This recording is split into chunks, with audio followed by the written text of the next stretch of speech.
കർത്താവിൻ്റെ ധന്യനാമം വാഴ്ത്തപ്പെടുമാറാകട്ടെ. ദൈവസന്നിധിയിലായിരിക്കുന്ന വാത്സല്യ പ്രിയപ്പെട്ടവർക്ക് വേഗം വരുന്ന യേശുക്രിസ്തുവിൻ്റെ നാമത്തിൽ സ്നേഹവന്ദനങ്ങൾ അറിയിക്കുന്നു.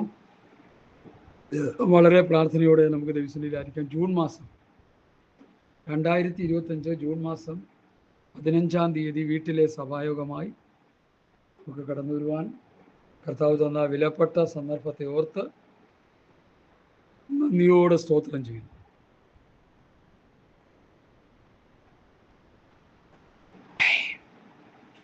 കഴിഞ്ഞ ദിവസങ്ങളിലൊക്കെ കർത്താവ് നമ്മെ നടത്തി. കഴിഞ്ഞ വെള്ളിയാഴ്ച വെളുപ്പിന് 3 മണിക്കാണെന്ന് തോന്നുന്നു ഇസ്രയേൽ അവരെ ഒത്തിരി നാളുകളായി വാണിംഗ് കൊടുത്തുകൊണ്ടിരിക്കുക.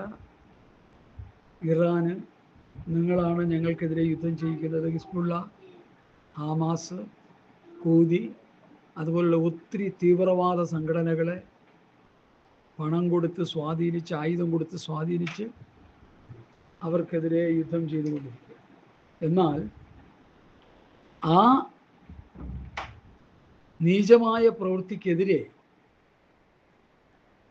ഇസ്രയേൽ ആയിരക്കണക്കിന് വാണിംഗ് കൊടുത്തിട്ടുണ്ടെന്നാണ് എൻ്റെ ചിന്ത. എന്നാൽ ആ വാണിംഗ് കൊടുത്തതൊന്നും അവരെന്ത് ചെയ്തില്ല, വേണ്ട രീതിയിൽ എടുത്തില്ല. പരിണിത ഫലമായി ദൈവത്തിൻ്റെ സമയം വന്നപ്പോൾ, അല്ലെങ്കിൽ ദൈവഹിതമായിരിക്കാം, യുദ്ധങ്ങളെല്ലാം ദൈവഹിതം പ്രകാരം തന്നെ വരുന്നത്, അതിന് സംശയമില്ല. ഇസ്രയേലിനെതിരെ ഒന്നാമത്തെ യുദ്ധം വന്നപ്പോൾ, ലോകമഹായുദ്ധം വന്നപ്പോൾ അത് ഇസ്രയേലിൻ്റെ രാഷ്ട്രം സ്ഥാപിക്കുവാനുള്ള മുഖാന്തരങ്ങളായിരുന്നു. ഇസ്രായേലിന് എതിരെ അല്ലെങ്കിൽ ലോകം മുഴുവൻ ലോകമഹായുദ്ധം വന്നപ്പോൾ അതും ഇസ്രയേലിന് രാഷ്ട്രം സ്ഥാപിക്കുവാനായിട്ട് ഉപകരിച്ചു എന്ന് നമുക്ക് കാണാൻ കഴിയും. പ്രിയമുള്ളവരെ, ഞാൻ എന്തിനാണ് ഇത് പറയുന്നത്? യുദ്ധം ദൈവത്തിൻ്റെ ഹിതപ്രകാരമാണ്, ദൈവവചന വ്യവസ്ഥ പ്രകാരമാണ് യുദ്ധങ്ങൾ നടക്കുന്നത്. നമ്മൾ അതിനെ ആ നിലയിൽ കണ്ടാൽ മതി. അപ്പോൾ ഇസ്രയേലിനെതിരെയുള്ള യുദ്ധങ്ങളാണ് ലോകത്തിലെ ഏറ്റവും പ്രധാനമായിട്ടുള്ളതെന്ന് നമ്മൾ മനസ്സിലാക്കണം. ഒന്നാം ലോകമഹായുദ്ധം ഇസ്രയേൽ രാഷ്ട്രം സ്ഥാപിക്കാനുള്ള പശ്ചാത്തലങ്ങൾ ഒരുക്കപ്പെടുന്നു. രണ്ടാം ലോകമഹായുദ്ധം കഴിഞ്ഞപ്പോൾ ഇസ്രയേൽ രാഷ്ട്രം സ്ഥാപിച്ചു. ഇനിയൊരു മൂന്നാം ലോകമഹായുദ്ധം നടക്കുന്നതും ഇസ്രയേലുമായിട്ട് ബന്ധപ്പെട്ട് തന്നെയാണ്. വേദപുസ്തകം പഠിക്കുമ്പോൾ അങ്ങനെ നമുക്ക് മനസ്സിലാകുന്നു. ഇതൊക്കെ പ്രാവചനിക പുസ്തകങ്ങൾ വേദപുസ്തകത്തിലൂടെ പഠിച്ചെടുത്ത് നമ്മൾ പ്രസംഗിക്കുന്ന വിഷയങ്ങളാണ്. ഇത് ചുമ്മാ ഇരുന്ന് പറയുന്നതല്ല. ഇപ്പോൾ നടക്കുന്ന യുദ്ധം യെഹെസ്കേൽ പ്രവാചകന്റെ പുസ്തകം 38-39 അധ്യായത്തിൽ ഇസ്രയേൽ പർവ്വത നിരകളിൽ ഗോഗുമാഗോഗിൻ്റെ നേതൃത്വത്തിൽ റഷ്യ, പാർസി എന്ന് പറയുന്ന ഇറാൻ, ഇപ്പോൾ ഇറാനുമായിട്ട് യുദ്ധം ചെയ്യുന്ന ഇറാൻ, തുർക്കി, സിറിയ, ലബനോന്, ഇങ്ങനെയുള്ള ചില രാഷ്ട്രങ്ങൾ കൂടെ ആഡ് ചെയ്യപ്പെട്ട് ഒരു വലിയ സൈന്യമായി ഇസ്രയേലിനെതിരെ യുദ്ധം ചെയ്യും.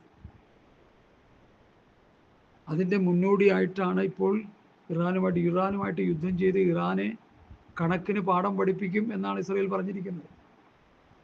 ഇസ്രയേലിന് നഷ്ടങ്ങൾ വരുന്നുണ്ട്, ഇല്ലെന്നില്ല.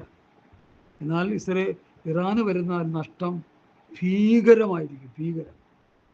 കാരണം അവരുടെ സ്രോതസ്സുകളെ, അവരുടെ സാമ്പത്തിക സ്രോതസ്സുകളെ മുഴുവൻ ഇവർ കത്തിച്ചിരിക്കുകയാണ്. ഇനിയും എവിടെയൊക്കെ ഉണ്ടെങ്കിലും അതൊക്കെ തെരഞ്ഞു പിടിച്ച് അവർ യുദ്ധം ചെയ്ത് നശിപ്പിക്കും. അവരതിൽ വളരെ മിടുക്കന്മാരാണ്. ആക്ച്വലി യുദ്ധം തുടങ്ങി വെച്ചത് ഇസ്രയേലല്ല, ഇറാനാണെന്ന് നമ്മൾ മനസ്സിലാക്കണം. ഞാൻ യുദ്ധത്തെക്കുറിച്ച് പ്രസംഗിക്കാനിരിക്കുകയല്ല. പക്ഷേ യുദ്ധം വേദപുസ്തകവുമായിട്ട് വളരെ ബന്ധമുള്ളൊരു വിഷയമാണ് യുദ്ധം. അതുകൊണ്ട് ഞാൻ പറഞ്ഞതേ ഉള്ളൂ. ദൈവമക്കൾ ഇസ്രയേലിൻ്റെ സമാധാനത്തിന് വേണ്ടി പ്രാർത്ഥിക്കുക. ദൈവമക്കൾ നമ്മുടെ വീണ്ടെടുപ്പ് അടുത്തിരിക്കുന്നു എന്നോർത്ത് തലകളെ ഉയർത്തുക. അതാണ് നമ്മൾ ചെയ്യേണ്ടത്, മറ്റൊന്നല്ല. നമ്മൾ ഒരു പക്ഷത്ത് നിൽക്കേണ്ട, നിഷ്പക്ഷമായി നിന്നുകൊണ്ട് കർത്താവെ, ഞങ്ങളുടെ വചനത്തിൻ്റെ വ്യവസ്ഥപ്രകാരം ജീവിച്ച് ഞങ്ങളുടെ വരവിന് വേണ്ടി ഒരുങ്ങുവാൻ എന്നെ സഹായിക്കണമെന്ന് പറഞ്ഞ് നമ്മൾ ദൈവത്തോട് നിലവിളിച്ച് പ്രാർത്ഥിച്ചുകൊണ്ടിരിക്കുക. ഇസ്രയേലിന് വേണ്ടി പ്രാർത്ഥിക്കാൻ വേദപുസ്തകത്തിൽ പ്രമാണമുണ്ട്. അങ്ങനെ പ്രാർത്ഥിക്കുമ്പോൾ നമ്മൾ എല്ലാ നിലയിലും അനുഗ്രഹിക്കപ്പെടും എന്നുള്ളതും ഒരു യാഥാർത്ഥ്യമാണ്. നിന്നെ അനുഗ്രഹിക്കുന്നവരെ ഞാൻ അനുഗ്രഹിക്കും.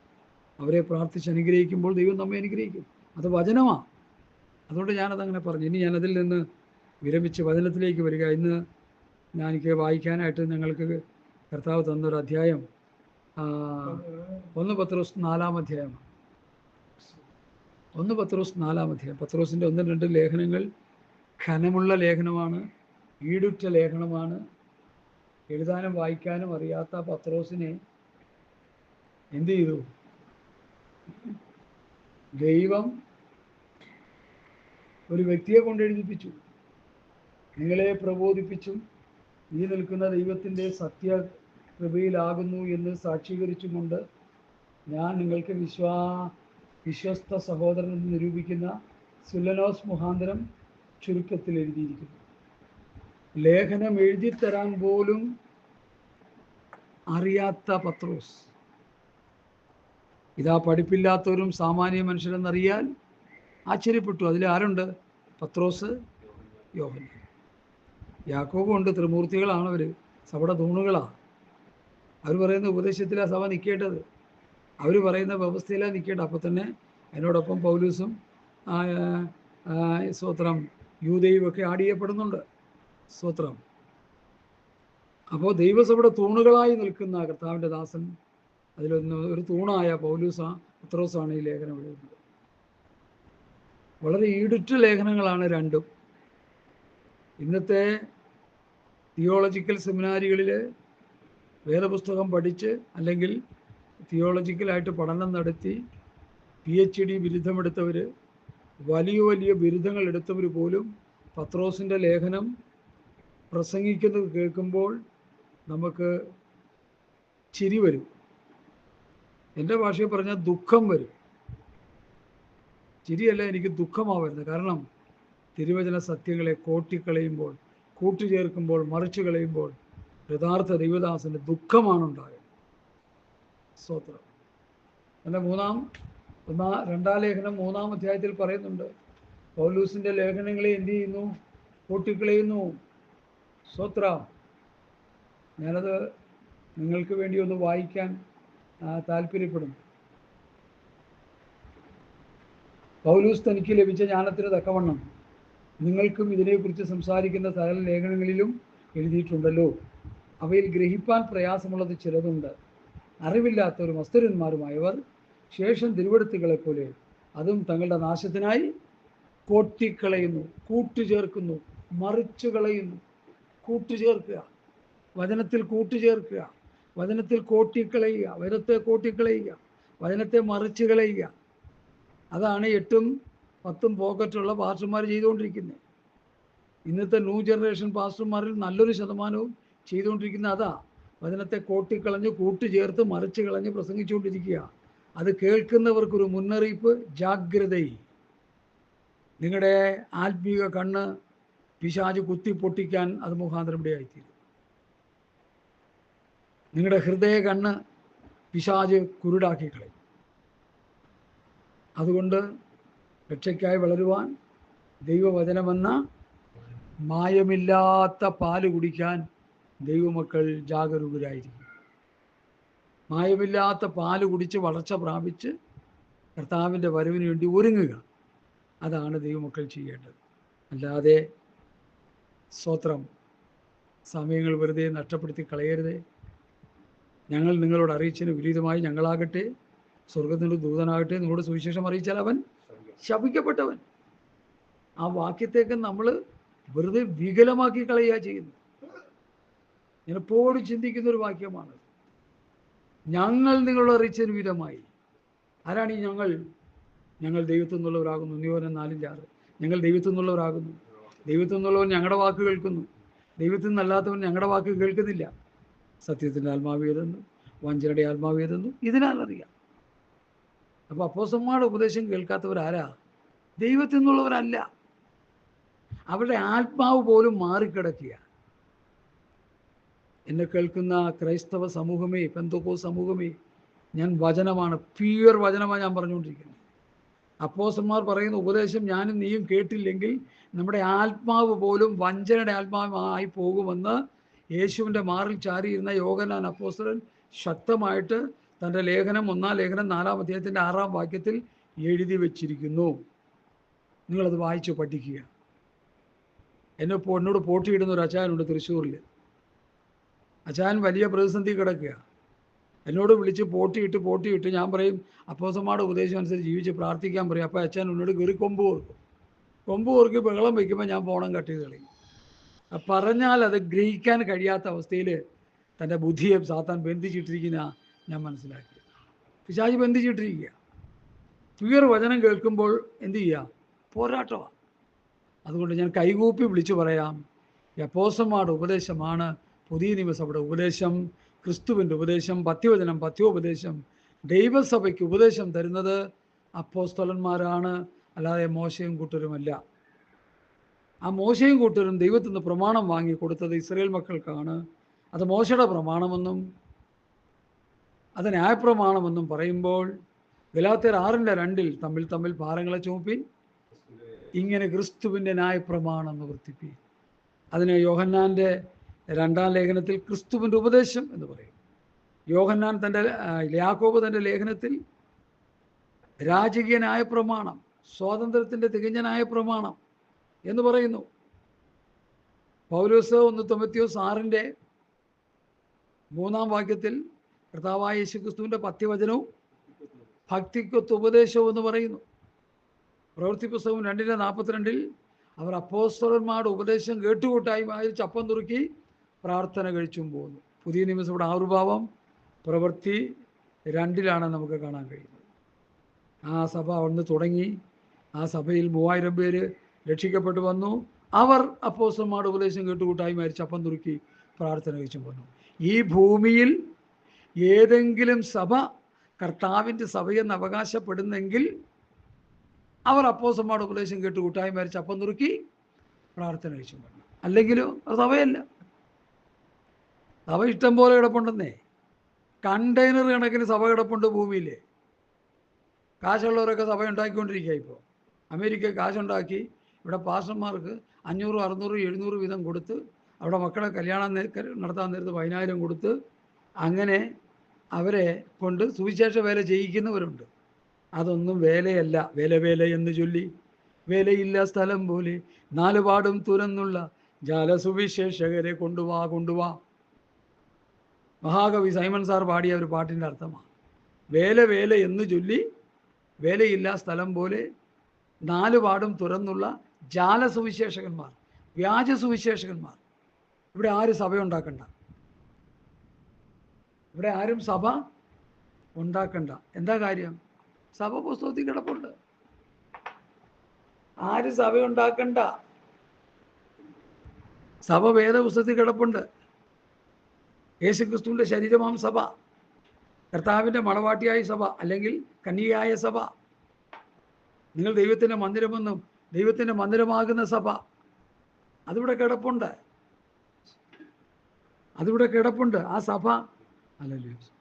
ആ സഭയിലെ അംഗമായി നമ്മൾ തീർന്നാൽ മതി. നമ്മൾ സഭയുണ്ടാക്കാൻ പോകണ്ട. നമ്മൾ സഭയുണ്ടാക്കാൻ പോയാൽ എന്തോ പറ്റും സഹോദര എന്ന് പറഞ്ഞേ?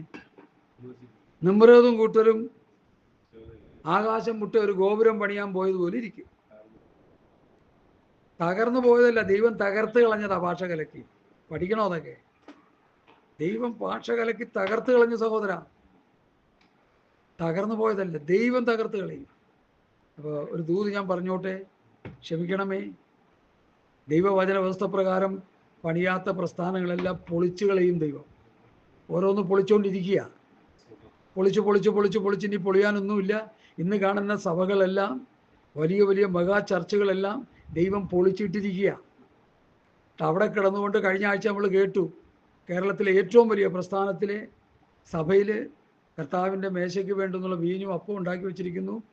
പാസ്റ്ററും കൂട്ടരും എല്ലാം കൂടി അവിടെ ഒടുക്കത്തെ പാട്ട്, ഭയങ്കര പാട്ട് ഇവിടെ അടിയും നടക്കുന്നു.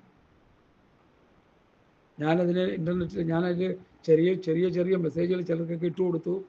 ആ അടി നടക്കുന്നതിനനുസരിച്ച് താളത്തിന് പാട്ട് പാടിക്കൊടുക്കുന്ന സഹോദരന്മാർ, ഇവർക്കൊക്കെ വേറെ പണിക്ക് പോയിക്കൂടെ? ഈ അടി നടക്കുമ്പോൾ പാട്ട് നിർത്തി, സഭായോഗം നിർത്തി അവിടെ ഒരു ക്രമീകരണം വരുത്തണ്ടേ? ഏ ഇത് സഭയല്ലെന്നുള്ളതിന് ഏറ്റവും വലിയ ദൃഷ്ടാന്തമാണ് അവിടെ നടന്നത്. സഭയല്ലത്, സഭയിൽ നടക്കില്ല. ഒന്നാമത്തെ സഭയിൽ ഒരു ഭാര്യയും ഭർത്താവും കൂടി വ്യാജം കാണിച്ചു. ആരാണ്? അനന്യാസും. ഇത്രയ്ക്കോ നിലം വിറ്റത്, വിൽക്കുന്നതിന് മുമ്പ് നിന്റേതല്ലായിരുന്നു, വിറ്റതിന് ശേഷം നിന്റെമല്ലായിരുന്നു. പരിശുദ്ധാത്മാവിനോട് വ്യാജം കാണിപ്പാൻ നിങ്ങൾ പറഞ്ഞൊത്തതെന്ത്? പറഞ്ഞു തീരുന്നതിന് മുമ്പ് അനന്യാസിന്റെ ചീട്ട് കീറി കൊണ്ടുപോയി കുടിച്ചിട്ടു. ഇതൊന്നും അറിയാതെ സഹോദരി, അന്ന് സോഷ്യൽ മീഡിയ ഇല്ലല്ലോ, അന്ന് മൊബൈലിൽ ഉണ്ടെങ്കിൽ അച്ചായ പെട്ടെന്ന് അറിവ് കിട്ടി തന്നെ, ആരെങ്കിലുമൊക്കെ പറഞ്ഞറിയിച്ചു തന്നെ. ഹസ്ബൻഡ് മരിച്ചുപോയി, അതുകൊണ്ട് പത്രോസിൻ്റെ അടുക്ക ചെല്ലല്ലേ, ചെന്നാൽ നിൻ്റെയും കാറ്റ് പോകുമെന്ന് ആരെങ്കിലും പറഞ്ഞു കൊടുക്കും. ആരും പറഞ്ഞില്ല, പറയാനുള്ള സംവിധാനവും ഇല്ലായിരുന്നു. അതും ദൈവഹിതമായിരുന്നു. സഹോദരിയും ചെന്നു. ഇത്രയ്ക്കോ നിലം വിറ്റത്, അതേ ഇത്രയ്ക്കോ നിലം വിറ്റത്, ഇത്രയ്ക്ക് തന്നെയെന്ന് പറഞ്ഞു. പച്ച കള്ളം, കല്ല് വെച്ച നുണ. ഇന്ന് ചിലരൊക്കെ പറയുന്ന പോലെ, ചില ശുശ്രൂഷ വൃന്ദങ്ങൾ പറയുന്ന പോലെ കല്ല് വെച്ച നുണ പറഞ്ഞു. എന്തു പറ്റി? അനന്യാസിന്റെ ഭാര്യ സഫീറയും ഇവർ ഹാമാസിന്റെ ആൾക്കാരാണെന്നൊരു സംശയമുണ്ട്. കൂട്ടത്തിൽ രക്ഷിക്കുക. സഫീർ എന്നൊക്കെ പേര് കേൾക്കുമ്പോഴേ അങ്ങനെ ഞാൻ പറഞ്ഞു പോയതാണേ, നിങ്ങൾ തെറ്റിദ്ധരിക്കല്ലേ. സ്തോത്രം. എന്തായാലും രണ്ടുപേരുടെയും ചീട്ട് കീറി. ലേവ്യ പുസ്തകം 10-ാം അധ്യായത്തിൽ ഇതിന് അന്ത്യകാലമാണ്. അവിടെ ഇങ്ങനെയുള്ള മെസ്സേജ് പറഞ്ഞാലേ ശരിയാവത്തുള്ളൂ. അഹരോന്റെ 2 മക്കൾ, കൊച്ചുമക്കൾ, MBA പഠിക്കുന്നവനായിരിക്കും അവനൊക്കെ.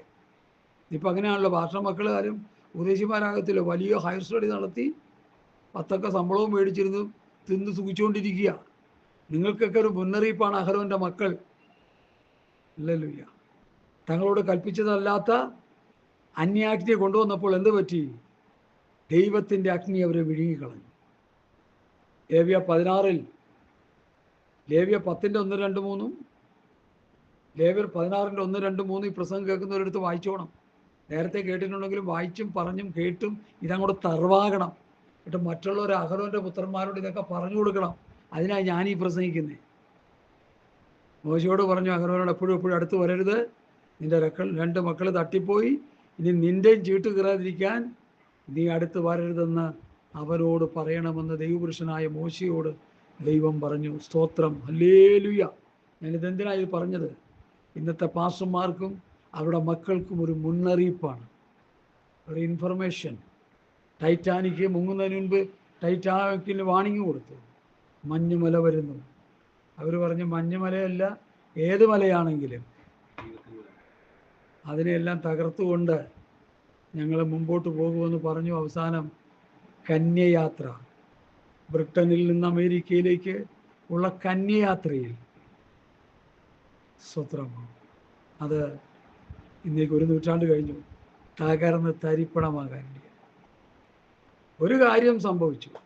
ടൈറ്റാനിക്കിൻ്റെ ആ ചിത്രം ഉണ്ടാക്കി കോടീശ്വരന്മാരായ ഒരു കൂട്ടർ സിനിമ പിടിച്ച് പണം പിരിച്ചു. കോടീശ്വരന്മാരായ അത് കണ്ട് അനേകരെ ഭീതിയുടെ നിഴലിൽ ഇപ്പോഴും കഴിയുക. അത് കാണുമ്പോൾ ഒരു ഭീകരം തന്നെയാണ്. അതുകൊണ്ട് പ്രിയമുള്ളവരെ, വിശുദ്ധ പ്രവാചകന്മാരും മുൻപറഞ്ഞ വിശുദ്ധ പ്രവാചകന്മാരും കർത്താവും അപ്പോസ്തലന്മാരും തരുന്ന മുന്നറിയിപ്പുകളെ പുതിയ നിയമസഭയ്ക്ക് വിശുദ്ധ പ്രവാചകന്മാർ പറയുന്ന മുൻപറഞ്ഞ വചനങ്ങൾ അത് ബുദ്ധി ഉപദേശമായിട്ട് എടുക്കാം, നമുക്ക് നിഴലുകളായിട്ട് എടുക്കാം. നമ്മൾ നിഴലും പൊരുളും എന്നുള്ള നിലയിൽ നിഴലായിട്ട് എടുക്കാം. കർത്താവും അപ്പോസ്തലന്മാരും തരുന്ന കൽപ്പന 2 പത്രോസ് 3-1, ആ കൽപ്പനകൾ എന്ത് ചെയ്യണം? നമ്മൾ അനുസരിക്കണം.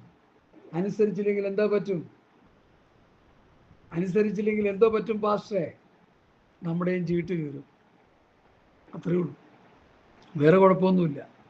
അതുകൊണ്ട് പാർസ് കളിക്കുന്നവരും വിശ്വാസികളായിട്ടുള്ളവരും താഴ്മയോടെ സ്നേഹത്തോടെ എൻ്റെ ഒരു കൂട്ടു സഹോദരൻ എന്നുള്ള നിലയിൽ ഞാൻ നിങ്ങളോട് പറയുന്നു, സത്യവേദ പുസ്തകം വായിച്ച് പഠിച്ച് ഇങ്ങനെയുള്ള കാര്യങ്ങൾ ആഴത്തിൽ മനസ്സിലാക്കി, സ്വത്രം, റോമാലേഖനത്തിൽ പറയുന്നു, സ്വത്രം, സ്വാഭാവിക കൊമ്പുകളെ ആദരിക്കാതെ പോയെങ്കിൽ നിങ്ങളെയും ആദരിക്കാതെ വന്നേ. യഹൂദനെ ദൈവം ശിക്ഷിച്ച് അവസാനം ഗോഗുമാഗോവിൻ്റെ നേതൃത്വത്തിൽ കഠിനമായൊരു ശിക്ഷയ്ക്ക് വേണ്ടി ഇസ്രയേൽ പർവ്വതനിരകളിൽ റഷ്യയെ പിടിച്ചു കൊണ്ടുവരുമെന്ന് പ്രാവചനിക പുസ്തകം. റഷ്യക്ക് വരാൻ മനസ്സില്ല, പക്ഷേ ചൂണ്ടൽ കൊളുത്തി ഇസ്രയേലിനെതിരെ കൊണ്ടുവന്ന് അവരെ യുദ്ധം ചെയ്യിപ്പിച്ച് ഇസ്രയേൽ തകരുമെങ്കിലും 2 നശിക്കുമെങ്കിലും ആ ഇസ്രയേൽ പർവ്വതങ്ങളിൽ കാല് വെച്ച ഒരെണ്ണം തിരിഞ്ഞു വരാതെ വണ്ണം അവർക്ക് യെരുശലേമിൽ ഒരു ശ്മശാന ഭൂമി കൊടുക്കുമെന്ന്, അവരെ മൃഗങ്ങൾ തിന്നൊടുക്കി, അവരെ പക്ഷികൾ അവരുടെ രക്തം കുടിച്ചും വലിച്ചു കീറി തിന്നും, അവരെ ശേഷിക്കും ബാക്കിയുള്ളവരെ ഒരു ശ്മശാന ഭൂമിയിൽ അടക്കം ചെയ്യുമെന്ന് യെഹെസ്കേൽ 38-39. ഇന്നലെ രാത്രി ഒരു വാത്സല്യ പ്രിയപ്പെട്ടവരോട് ഞാനത് ആ വിഷയത്തെക്കുറിച്ച് രാത്രി ഉറക്കമൊഴിഞ്ഞിരുന്ന് സംസാരിക്കാനിടയായി. യുവനം പറയാനായിട്ട് എനിക്ക് ഉറക്കമൊഴിഞ്ഞ് പറയാൻ എനിക്ക് സന്തോഷമുണ്ട്. എന്നാൽ ഞായറാഴ്ച ശുശ്രൂഷ ഉള്ളത് കൊണ്ട് ഞാൻ നേരത്തെ കിടന്നു, അല്ലെങ്കിൽ പിന്നെയും കുറച്ചുകൂടി ഇരുന്ന് സംസാരിക്കേണ്ടി വന്നെന്നെ. അല്ല, ആ പ്രിയപ്പെട്ടവർ പറഞ്ഞത് ഇങ്ങനെയാണ്: ഞങ്ങൾ ഒരിക്കൽ പോലും ഈ വിഷയം കേട്ടിട്ടില്ല, ഞങ്ങൾക്കാരും പറഞ്ഞു തന്നിട്ടില്ല പാസ്റ്റർ, ഞങ്ങൾക്ക് ഈ പുതിയ നിയമം ആരും പറഞ്ഞു തരുന്നില്ല, പറഞ്ഞു തന്നിട്ടുമില്ല, പറയുകയായിരുന്നില്ല. ഞങ്ങളെ ഈ മോശയുടെ പ്രമാണം തീറ്റിച്ച് കൊന്നുകൊണ്ടിരിക്കുക പാസ്റ്ററേ എന്ന് ആ സഹോദരി പറഞ്ഞതിൻ്റെ അർത്ഥം ഞാൻ പറഞ്ഞതേ ഉള്ളൂ. അങ്ങനെയല്ല പറഞ്ഞത്, അർത്ഥം അങ്ങനെയാണ്. പഴയ നിയമം പ്രസംഗിച്ചും കേട്ടും നമ്മൾ നിത്യമായ നാശത്തിലേക്ക് പോകരുത്. നമുക്കൊരു ന്യൂ കവനന്റ്, രക്തം ചൊരിഞ്ഞൊരു പ്രമാണം നമുക്ക് തന്നിട്ടുണ്ട്. അതിന് ക്രിസ്തുവിൻ്റെ ഉപദേശം, പഥ്യോപദേശം ഞാൻ പറഞ്ഞല്ലോ, ഈ നാം പേരുകളിൽ അറിയപ്പെടുന്നു. ആ ക്രിസ്തുവിൻ്റെ പ്രമാണം അനുസരിച്ച് ജീവിച്ച് നിത്യതയ്ക്ക് വേണ്ടി ഒരുങ്ങണമേ എന്ന് പറഞ്ഞ് എന്നെ ഏൽപ്പിച്ച ആ ലേഖന ഭാഗത്തേക്ക് കടന്നു വരുന്നു. സ്തോത്രം. പത്രോസിൻ്റെ 1-ാം ലേഖനം 4-ാം അധ്യായം. ഹല്ലേലൂയ. ക്രിസ്തു ജഡത്തിൽ കഷ്ടമനുഭവിച്ചത് കൊണ്ട് നിങ്ങളും ആ ഭാവം തന്നെ ആയുധമായി ധരിപ്പി. ഞാനിതൊരു ചർച്ചിലെന്നല്ല, ഒരു കൂട്ടായ്മയിൽ ഒരു ക്ലാസ് ആയിട്ട് 2.5 വർഷത്തോളം ഈ വിഷയം ഒരു ബൈബിൾ സ്റ്റഡി ആയിട്ട് എഫേസ്യ ലേഖനം എടുത്ത കൂട്ടത്തിൽ 7 സർവായുധ വർഗത്തെക്കുറിച്ച് അവിടെ പ്രസംഗിക്കാനിടയായി. 7 സർവായുധ വർഗം. 7 സർവായുധ വർഗം: സത്യമരയ്ക്ക് കെട്ടി, നീതി എന്ന കവചം ധരിച്ച്, സമാധാന സുവിശേഷം കാലം ചെരുപ്പാക്കി, സകല ദുഷ്ടന്റെ ദീപുള്ളി കെടുപ്പാൻ തക്ക വിശ്വാസം കൊണ്ട് പരിചയം, രക്ഷ എന്ന ശിരസ്ത്രവും, ദൈവവചനം എന്ന ആത്മാവിൻ്റെ വാട്, ഏത് നേരത്തെ ആത്മാവിൽ പ്രാർത്ഥിച്ചു. 7 സർവായുധ വർഗം. അപ്പം ഞങ്ങൾക്ക് ആ ഒരു പഠനമേ കിട്ടിയിട്ടുള്ളൂ. എന്നാൽ പിതാക്കന്മാരിൽ നിന്ന് ഈ പഥ്യോപദേശം പഠിക്കാനിടയായപ്പോൾ ഒരു ശ്രേഷ്ഠനായ ദൈവഭൃത്യൻ പറഞ്ഞു, ക്രിസ്തു ജഡത്തിൽ കഷ്ടം അനുഭവിച്ചത് കൊണ്ട് നിങ്ങളും ആ ഭാവം തന്നെ ആയുധമായി ധരിപ്പീൻ. അപ്പൊ 8ാമത്തെ ഒരു ആയുധം കൂടി ഉണ്ട് സഹോദരന്മാരെ. നമുക്ക് എതിർക്കാൻ പറ്റുമോ? അതിനല്ലേ എതിർക്കാൻ പറ്റുമോ? ഈ ദൈവത്തിന്റെ സർവായുധത്തെ കുറിച്ച് ആരും പഠിപ്പിക്കുന്നില്ല. ഒരു ഇന്റർനാഷണൽ പാസ്റ്റർ പ്രസംഗിച്ച് കേട്ടിട്ട് ഞാൻ അവിടെ നിന്ന് ഓടി ഓട്ടം വീട്ടിൽ പോയാൽ നിന്നു. വേറെ ഒരു ഗുണമില്ലാത്ത നിലയിലുള്ള പഠിപ്പിക്കലായി. ഞങ്ങളൊക്കെ ഏറെക്കുറെ അതിൻ്റെ വ്യവസ്ഥയിൽ തന്നെയാണ് പഠിപ്പിക്കുന്നതെന്നാണ് എൻ്റെ വിശ്വാസം. ഞാൻ അതിലേക്ക് ഇപ്പോൾ പോകുന്നില്ല. എഫേസ്യ ലേഖനത്തിൽ ആ ക്ലാസ് കിടപ്പുണ്ട്. ദൈവത്തിൻ്റെ സർവായുധ വർഗം എന്നുള്ള ക്ലാസ് കിടപ്പുണ്ട്. എനിക്ക് തോന്നുന്നൊരു 10-26 എപ്പിസോഡുകൾ അതിനെക്കുറിച്ച് പറഞ്ഞിട്ടുണ്ട്. ഞാൻ എഫേസ്യ ലേഖനം മാത്രം എടുത്ത് പഠിച്ചതിൽ. ഞാനിപ്പോൾ ഈ വിഷയത്തിലേക്ക് വരിക. ക്രിസ്തു ജഡത്തിൽ കഷ്ടമനുഭവിച്ചത് കൊണ്ട് നിങ്ങളും ആ ഭാവം തന്നെ ആയുധമായി ധരിപ്പിക്കും. അപ്പോൾ കഷ്ടത എന്ന ഭാവം ആയുധമായി ധരിക്കും. അവിടെ ഒരു പാസ്റ്റർ ഉണ്ടായിരുന്നു, ബഹുമാനപ്പെട്ട പോൾ മെത്തേഡൻ പാസ്റ്റർ. അദ്ദേഹം അത് ഇൻ്റർനെറ്റിൽ എടുത്തിട്ടു. കഷ്ടത എന്ന ഭാവം, കഷ്ടത എന്ന ആയുധം വേണ്ടെന്നോ, അതിപ്പോൾ ഇൻ്റർനെറ്റിൽ കിടപ്പുണ്ട്. ബൈബിൾ സ്റ്റഡി ബാർ പാസ്റ്റർ സാമ്പോൾ എന്നടിച്ചാൽ നിങ്ങൾക്ക് അതിങ്ങനെ മാറ്റി വരുമ്പോൾ ആ മെസ്സേജ് നിങ്ങൾക്ക് ചെറിയൊരു ഷോർട്ട് മെസ്സേജ് ആയിട്ട് കിടപ്പുണ്ട്. നല്ല ലെങ്ത് ആയിട്ടുള്ള മെസ്സേജ് അതിൻ്റെ മുൻപ് ഞാൻ പ്രസംഗിച്ചിട്ടുണ്ട്. വേണമെന്നുള്ളവർക്ക് കേൾക്കാം. ഞങ്ങൾ ദൈവവചനം പ്രസംഗിക്കുന്നത് കഞ്ഞിക്ക് വേണ്ടിയും കാശുണ്ടാക്കാനും വീട് പോറ്റാനും പിന്നെ മേൽസ്തോത്രം പറമ്പ് വാങ്ങിക്കൂട്ടാനും കാറ് വാങ്ങിക്കൂട്ടാനും ഇങ്ങനെയുള്ള ഭൗതിക കാര്യങ്ങൾ നേടാനല്ല ഞങ്ങൾ ദൈവവചനം പ്രസംഗിക്കുന്നത്. പൗലോസ് പറഞ്ഞ പോലെ ഈ ശുശ്രൂഷ എന്നെ ഭരമേൽപ്പിച്ചിരിക്കുന്നു. അതുപോലെ സാധുവായ അടിയനും ഈ ശുശ്രൂഷ ഭരമേൽപ്പിച്ചിരിക്കുകയാണ്. ഏത് മനുഷ്യനെയും ക്രിസ്തുവിൽ തികഞ്ഞവനാക്കി നിർത്തി കർത്താവിൻ്റെ വരവിനുവേണ്ടി ഒരുക്കി നിത്യതയിൽ എത്തിക്കാൻ ഒരു ശുശ്രൂഷയായിട്ട് ദൈവം ഫലമേൽപ്പിച്ചത് കൊണ്ടാണ് ഇത് പറയുന്നത്. ഇത് കാശിന് വേണ്ടി പറയുകയല്ല, ഇത് ദശാംശത്തിന് വേണ്ടി പറയുകയല്ല, ഇത് സ്വോത്രാഴ്ചയ്ക്ക് വേണ്ടി പറയുകയല്ല, നിങ്ങളിൽ നിന്ന് പണം പിരിച്ചെടുക്കാൻ പറയുകയല്ല, നിങ്ങളുടെ ആത്മാവ് നരകത്തിൽ പോകാതിരിക്കാൻ പറയുകയാണ് ഞാൻ ഈ ഉപദേശങ്ങൾ. ഹല്ലേലൂയ. എനിക്ക് പലരും പല സാമ്പത്തിക സഹായങ്ങൾ അവിടെ നിന്ന് ഇവിടെ നിന്നൊക്കെ തരാറുണ്ട്, ചെറിയ ചെറിയ തുകകളൊക്കെ അയച്ചു തരാറുണ്ട്. സന്തോഷം. അത് അന്നാലായി, തന്നില്ലേലായി. അതല്ല നമ്മുടെ വിഷയം.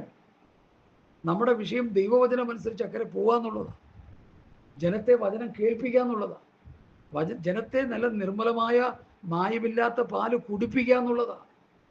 സത്യവചനം ജനത്തെ കേൾപ്പിച്ച് നിത്യതയ്ക്ക് വേണ്ടി ഒരുക്കുക എന്നുള്ളതാണ് ഞങ്ങളുടെ ലക്ഷ്യം. അതാണ്. അത് വിട്ടൊരു ലക്ഷ്യം ആർക്കും ചെയ്യാൻ പറ്റത്തില്ല. ഇപ്പൊ പാസ്റ്റർ 8 പോക്കറ്റും 10 പോക്കറ്റുമായിട്ട് പിരിവ് നടത്തി പാസ്റ്റർമാര് ഡിസ്കോ ഡാൻസ് കളിച്ച് നടക്കുന്നുണ്ടല്ലോ. അതവർ ചെയ്യട്ടെ. ചെയ്തിട്ട് അതിൻ്റെ അവസാനത്തെ കൂലി അവർ വാങ്ങട്ടെ. അല്ലാതെ ഞാനെന്ത് പറയാൻ? പ്രിയമുള്ളവരെ, നമ്മൾ മനസ്സിലാക്കണം, ഡിസ്കോ ഡാൻസും 8 പോക്കറ്റുള്ള ജുബ്ബയിട്ട് സർക്കസും കളിച്ച് നടത്തുന്നവരെ ദൈവം അവരോട് കണക്കിടട്ടെ. അതെനിക്ക് പറയാനുള്ളൂ. ആ വിഷയത്തെക്കുറിച്ച് ഒരു സഹോദരി പറഞ്ഞൊരു ക്ലിപ്പ് ഞാൻ കേട്ടിട്ട് ഒട്ടുമുക്കാലും പേർ കിട്ടുകൊടുത്തു. ആ ക്ലിപ്പ് കേട്ട് കഴിഞ്ഞാൽ ഇവരൊക്കെ ഇന്ന് വീട്ടിൽ കയറി അടങ്ങി ഒതുങ്ങിയിരിക്കും, ഇനിയൊന്നും പറയത്തില്ല. ആ ക്ലിപ്പ് കേട്ട് അതവരനുസരിച്ചാൽ, അതിൻ്റെ അർത്ഥം അവർക്ക് മനസ്സിലാക്കിയാൽ, ഈ ചെപ്പടി വിദ്യയും ഈ പേക്കൂത്തുകളും അവർ നിർത്തി അവരവരുടെ കുടുംബം നോക്കി വീട്ടിയിരിക്കും. പക്ഷെ അവരത് കേൾക്കത്തില്ല. അവർ ഈ ചെപ്പടി വിദ്യ നടത്തി ധനമുണ്ടാക്കി, കാശുണ്ടാക്കി, സമ്പാദിച്ചു. ഇപ്പോഴും അവർ സമ്പാദിച്ചുകൊണ്ടിരിക്കുക. 8 കോടി ആവശ്യമുള്ളവനോട് 8 പോക്കറ്റുകാരൻ ബഹുമാനപ്പെട്ട പാസ്റ്റർ പറഞ്ഞത്, 8 കോടി ആവശ്യമുണ്ട് നിങ്ങൾക്ക് എല്ലാവരും, ഓരോ മാസത്തെ ശമ്പളം പുള്ളിക്ക് കൊടുക്കണം. ഞാൻ കൊടുക്കൂല, ഞാൻ 1 രൂപ കൊടുക്കുകയുള്ളൂ, നിങ്ങൾ കൊടുക്കണം. എന്ത് വിരോധാഭാസം! ആ സഹോദരി എടുത്ത് പറഞ്ഞപ്പോഴാണ് അതിൻ്റെ ഗൗരവം സത്യത്തിൽ എനിക്കും മനസ്സിലായത്. 8 പോക്കറ്റുകാരൻ പുള്ളിയുടെ പോക്കറ്റിൽ 8 പോക്കറ്റിൽ വിടുന്ന കാശ് പുള്ളിക്കും. ഓള് പണിയാനായിട്ട് ഒരു ശുശ്രൂഷകന് 1 രൂപയും. നാണമില്ലല്ലോ എന്നാണ് ഞാൻ ചോദിക്കുന്നത്. നിങ്ങളിത് പുള്ളിയോട് എഴുതി ചോദിക്കുക, ഞാൻ ചോദിക്കുന്നില്ല. നിങ്ങൾക്ക് നാണമില്ലേ പാസ്റ്റർ ഇങ്ങനെയുള്ള ചെപ്പടി വിദ്യ കാണിക്കാൻ? പ്രിയമുള്ളവരെ, ഈ വാക്യം തന്നെ എനിക്ക് അതിന് ഉദാഹരണമായിട്ട് പറയാൻ കഴിയും. ക്രിസ്തു ജഡത്തിൽ കഷ്ടമനുഭവിച്ചു. നിങ്ങളും ആ ഭാവം തന്നെ ആയുധമായി ധരിക്കുക. കഷ്ടതയിൽ കൂടിയാണ് ദൈവസഭ കടന്നു പോകുന്നത്.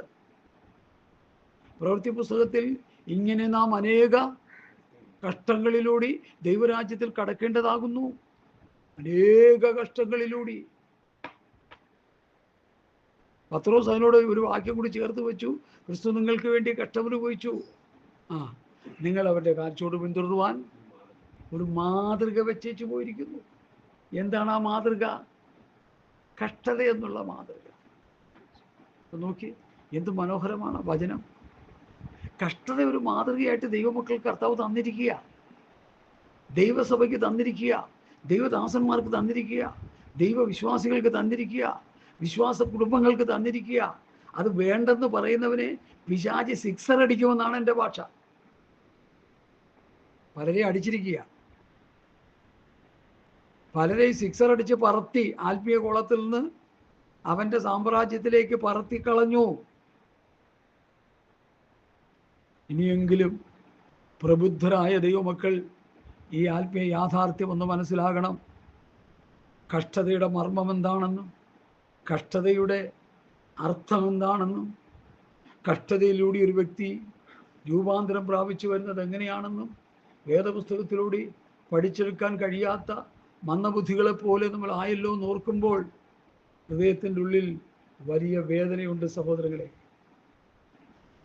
കഷ്ടതയെക്കുറിച്ച് 1-2 കാര്യങ്ങൾ എബ്രായലേഖനത്തിൽ പറയുന്നത് ഞാനൊന്ന് വായിച്ചു കൊള്ളട്ടെ. എബ്രായലേഖനം 1-2 അധ്യായത്തിൻ്റെ 10-ാം വാക്യം. സകലത്തിനും ലാക്കും സകലത്തിനും കാരണഭൂതനുമായവൻ അനേകം പുത്രന്മാരെ തേജസ്സിലേക്ക് നടത്തുമ്പോൾ അവരുടെ രക്ഷാനായകനെ കഷ്ടാനുഭവങ്ങളാൽ തികഞ്ഞവനാക്കുന്നത് പിതാവിന് യുക്തമായിരുന്നു. അടുത്ത 5:8-9 പുത്രനെങ്കിലും അനുഭവിച്ച കഷ്ടങ്ങളാൽ അനുസരണം പിടിച്ച് തികഞ്ഞവനായി തന്നെ അനുസരിക്കുന്ന ഏവർക്കും നിത്യരക്ഷയുടെ കാരണഭൂതനായി മാറി. അപ്പൊ ദൈവപുത്രൻ കഷ്ടം അനുഭവിച്ച് അനുസരണം പിടിച്ച് തികഞ്ഞെങ്കിൽ ഇന്നത്തെ പ്രസിഡന്റിനും സെക്രട്ടറിക്കും വിശ്വാസികൾക്കും ഒന്നും കഷ്ടം അനുഭവിച്ച് തികയേണ്ട, അവരങ്ങ് തികഞ്ഞിരിക്കുക. ഞാനതിന് പറയുന്നത് അവർ തികഞ്ഞിരിക്കുക, നരകത്തിൽ പോകാൻ തികഞ്ഞിരിക്കുക. അല്ല എന്താ? ഇവിടെ ആവശ്യക്കണക്കിന് പണവും സുവിശേഷം മൂലം പറഞ്ഞുണ്ടാക്കി കോടികൾ ഉണ്ടാക്കി സമ്പാദിച്ച് മക്കളെയൊക്കെ വിദേശ രാജ്യങ്ങളിൽ പഠിപ്പിച്ച് കോടിക്കണക്കിന് രൂപയുടെ സ്വത്തും പിടിച്ച് 11 കോടിയുടെ വീടും ഉണ്ടാക്കി, പിന്നെ 16 ലക്ഷം രൂപ ഹോസ്പിറ്റലിൽ ബില്ലും അടച്ച് ഇങ്ങനെ പോകുന്ന പാസ്റ്റർമാരെ ഏത് സ്വർഗത്തിൽ പോകുമെന്നാണ് പറയുന്നത്? തികഞ്ഞു വരണ്ടേ? കഷ്ടതയിലൂടെ തികയണ്ടേ?